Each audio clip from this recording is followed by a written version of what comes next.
Have you ever pondered what it might mean if every single country on this planet embraced the ideology of communism?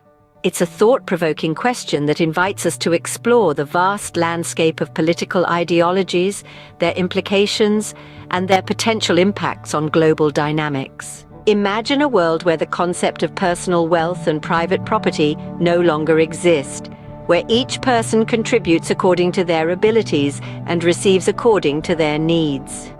This is the utopian vision of communism, a stateless, classless society where the means of production are owned collectively by the people. Contrast this with the current world order, a mixed bag of political ideologies, where capitalism reigns supreme in many of the world's most powerful nations. Here, individualism, competition, and private ownership of property are not only allowed, but are often encouraged and rewarded.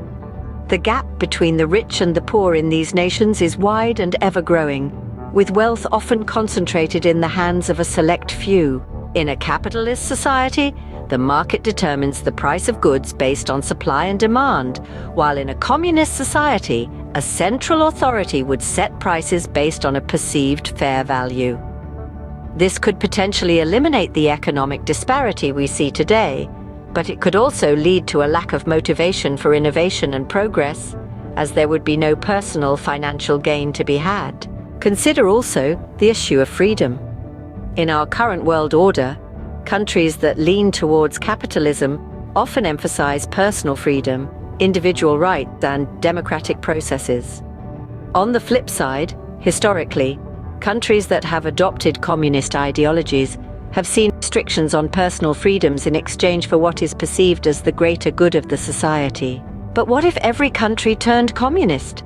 It's conceivable that there would be global equality on a level we have never seen before. The wealth of the world would be distributed evenly among all people. There would be no billionaires, no homeless, no hunger. Yet would this lead to a stagnation in progress with no incentive for individuals to strive for more? Would personal freedoms be sacrificed for the sake of societal equality?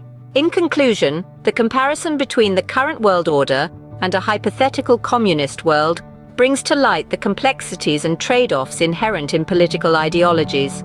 While communism promises a utopia of equality, it also presents potential challenges in terms of individual motivation and personal freedoms. Conversely, while capitalism fosters innovation and individual prosperity, it also leads to stark economic disparities.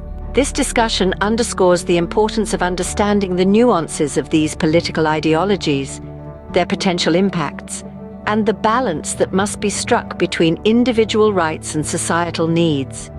It's a conversation that invites us to reflect on our own values, the kind of world we want to live in, and the steps we need to take to create it.